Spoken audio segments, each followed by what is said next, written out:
How to sign up in Newsbreak without a phone number. Hey everyone, welcome back to our channel. So today we are going to discuss about whether it is possible to sign up for Newsbreak account without a phone number. So here's what you should know. So currently Newsbreak asks for a phone number to complete the sign up process.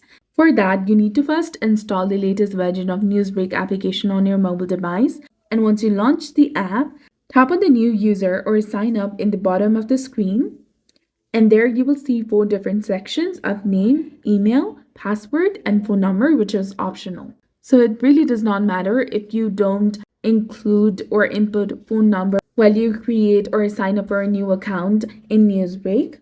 So you just need to enter the correct form of your name, your email address that you'd like to associate with your account, and a password, which must be strong.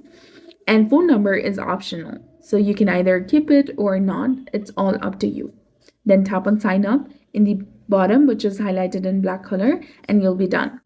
This way you can easily log in or sign up to your Newsbreak account.